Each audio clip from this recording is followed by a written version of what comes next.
Hello and welcome to Sew with Christine. In today's tutorial, you're going to be learning how to make this gorgeous gown. It has a cowl neck and a drawstring at the back, which helps you snatch your waist when it is drawn.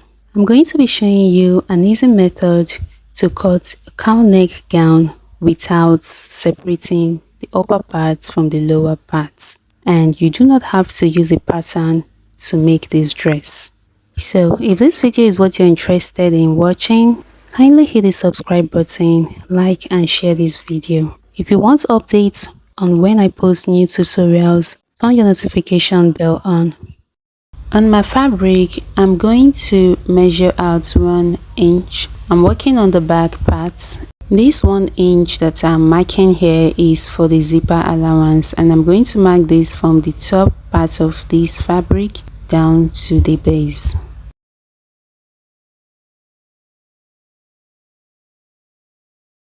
After marking that, I'm just going to roll a 0.5 inch at the top of this fabric. That will serve as the starting line. Next is the neck depth. The neck depth for this back is 1 inch. After marking down the neck depth, I'm going to take the neck width, and I'm using 2.5 inches for the neck width. Once I'm done, I'm going to connect the neck depth to meet with the neck width. After connecting this, I'm just going to extend this 1 inch to the center back. From the 1 inch line, I'm going to measure the half shoulder measurement, and that is 7 inches. So I'm going to mark 7 inches here. From this point, I'm going to come down by ½ inch for the shoulder slope. I'm going to connect this ½ inch to meet with the neck width.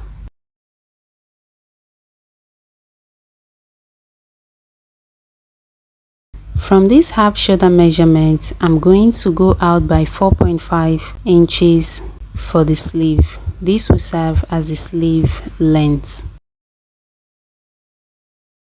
Then at the area where I marked 4.5 inches, I will come down by 1 inch.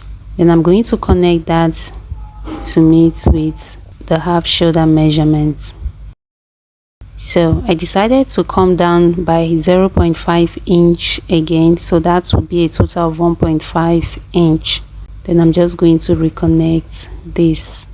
So this that we have just done here is the sleeve length. At the top here from the starting line, I'm going to take down the bust point measurement, the under bust measurement, the waist measurement, and the hip measurement. After marking them down, I'll go ahead and connect all the points together.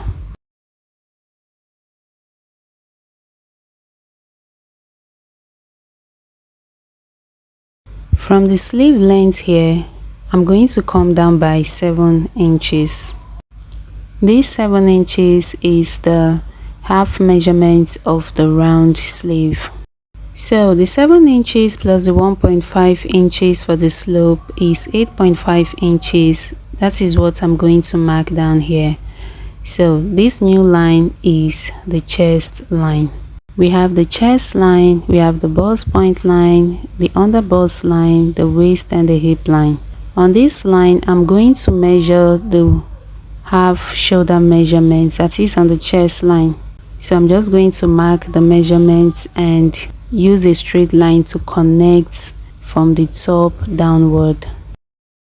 Then on this line, I'm also going to mark the quarter bust measurement, and I'm going to add 1.5 seam allowance to it.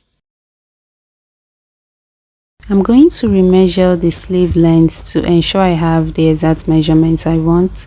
Then I'm going to mark down 4.5 inches there. Coming to the waistline, I'm going to mark down the quarter waist measurement here. I'm going to add 3 inches to this measurement. I will mark that down. Afterwards, I'm going to add the same allowance to this. I'll go to the hip and mark the quarter hip measurement. I'll add 3 inches to the measurement and add the same allowance to it. Next, I'm going to connect the waist to the hip measurements. I thought of adding ease to the bust area. After marking down the quarter bust measurement, I've added my seam allowance to it. I'll go ahead and add 1 inch extra to the bust measurement, unlike the waist and the hip where I added 3 inches extra. I do not want the base of this sleeve to be straight. I want it to have a curve at the base. So I'm just going to connect this down to the bust measurement with a 1 inch inclusive.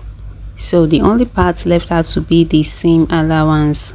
Once I'm done with that, I'm just going to connect the bust measurements down to the waist. So note that we won't be using our initial armhole depth line. It is this one that we have just drawn that we'll be making use of. So this part here that we have this sharp edge, I'm going to draw a curve there the way we do on our normal armhole block. So I'm just going to draw a curve. You see the way it looks like now. So once it's drawn this way, you will no longer have those corners, rather you're going to have a curvy armhole. I'm going to move this fabric so you see the base, because we are going to be taking the measurements there. At the base here, I'm going to take down the measurements that I took at the hip area. That's I'm going to mark the quarter hip measurement. I will add 3 inches like I did for the hip. I will add extra 3 inches, then the seam allowance. Then I will use a straight line to connect what I've marked to the hip measurements. You can use your tape rule or whatever guide you can use to help you draw a straight line. So this is how it goes. This is what yours should look like by the time you are done. I'll go ahead and cut out this pattern. So we are done with the cutting of the back pattern, guys. After this, we are going to proceed to cutting the front part, and note that the front part would have a cowl design. So this is it, and I will go ahead to open up the center back. If you have watched to this point and you have not yet liked this video, please hit the like button, do subscribe and share this video. Here is the fabric for the front part. From the top part, I'm going to come down by 8 inches. This 8 inches will serve as the facing for the cowl design. After marking this down, I'll go ahead and connect using a straight line. After marking, I'm going to fold this facing inward. Then I'll go ahead and pin the facing to the main fabric. After that, I'll bring in the back pattern. This is what we'll be using to draft the front pattern. And the line that we'll be making use of for this drafting is the underbust line. I'm going to strike this line out so you'll be able to identify the line.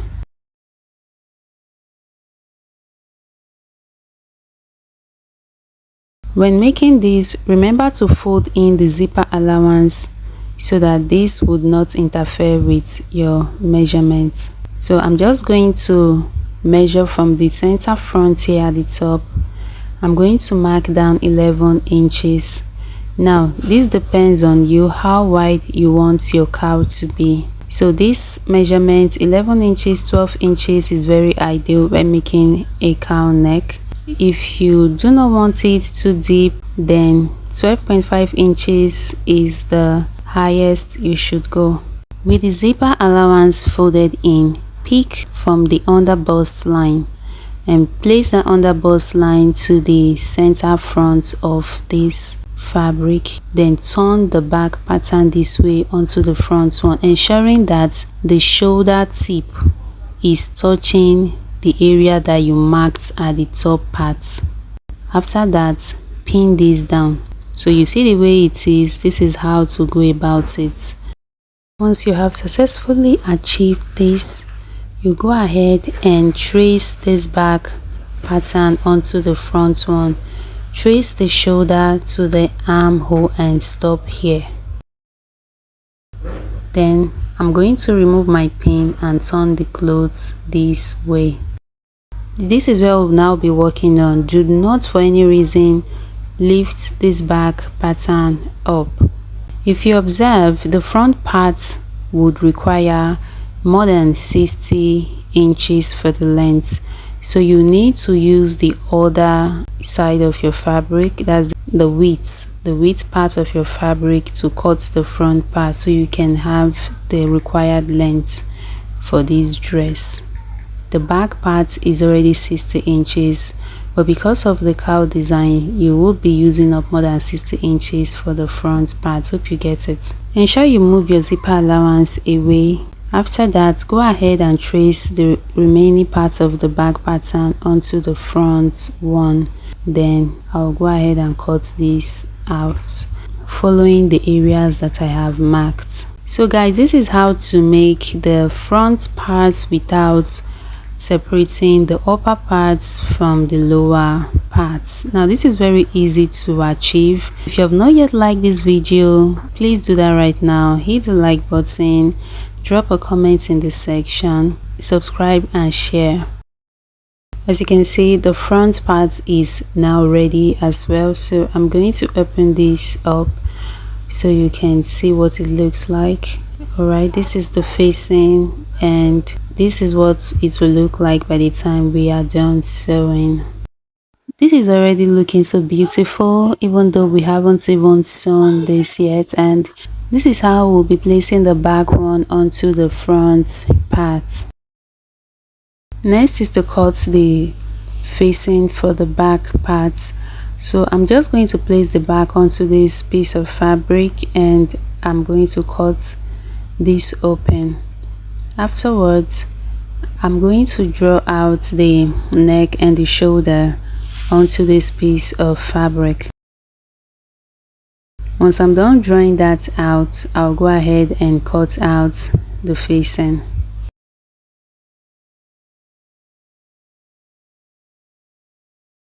When cutting the base, ensure you cut in a curve pattern because you don't want the base to be squared out, you want it curved. So our facing is all set and we have the facing in two places. The next that we'll be doing is to fix in the zipper to the back dress. From the top part, I'm going to measure downward 18 inches. This is going to be for the zipper.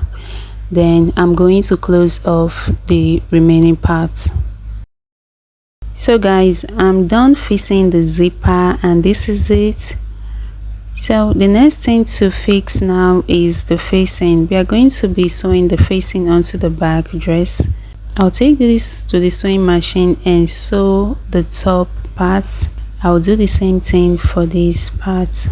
Afterwards, I'm going to hem the base of my facing.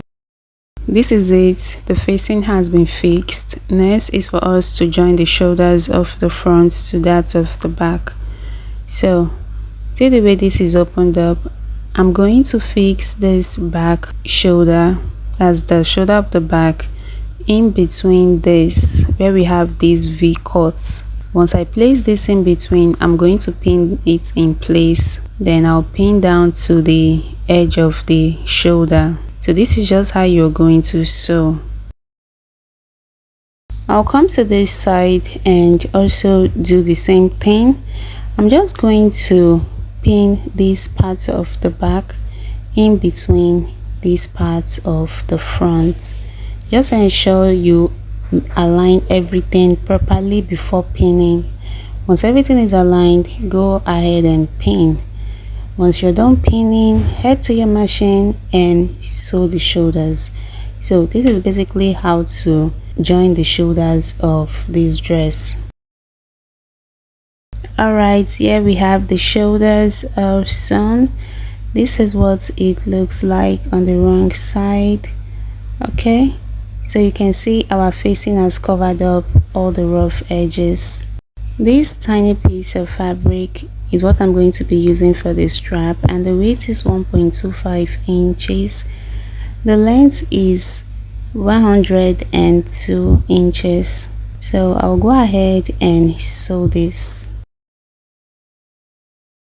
I'm done sewing it, and here we have our strap. Next is to cut out the loops for this dress. So I'm going to measure 3.5 inches for each loop. I'm just going to use this one that I've measured to cut out the remaining. Altogether, I will be using 6 loops, 3 for one side of the dress and 3 for the other side. You can make yours 4, but I just feel 3 is fine. Now that this is done, next is to locate the length of the waistline. So from the armhole here, I'm just going to get my waistline measurement, what I have marked down there, and I'll come here and transfer the results here. What I measured from the armhole to the waistline was 7.75, so I'm just going to mark that here. Then from that line, I'll go downward by 1.5 inches and I'll go upward by 1.5 inches. So these lines are where I'm going to be placing the loops. Here is one of the loops that we'll be using. So see the way I'm going to place this. I'm going to place this 1/2 inch away from the edge, and then I'll just pin this down. Then I'll bring in the second loop and place it on this line and pin this down.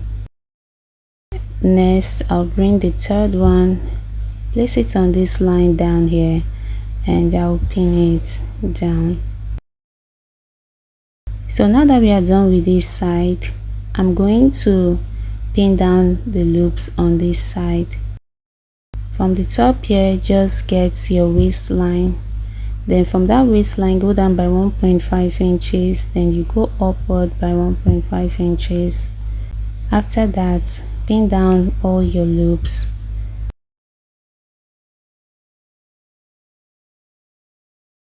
Once you're done pinning down the loops, you're going to take down your seam allowance from the top to the bottom. Mark down your seam allowance and sew along the marked areas. Do the same for this other side and sew this part closed as well. This is it, guys. I've gone ahead to close the sides, but before closing, I moved this loop upward. So we no longer have a loop below the waistline, rather we have 2 loops above the waistline. Hope you get it. Next is for me to hem the sleeve. I'm going to hem this part and this side as well. Then I will hem the base of my dress. This is it, guys. I've gone ahead to hem all the necessary areas, and this is what it looks like. So I'm just going to pass my string through these loops, 1 loop at a time. So this is how to make this dress. Let me know if you're going to be trying this out in the comment section. You can see how beautiful this is and how neatly done it is. Thank you so much for watching, guys, and I'll see you in the next one.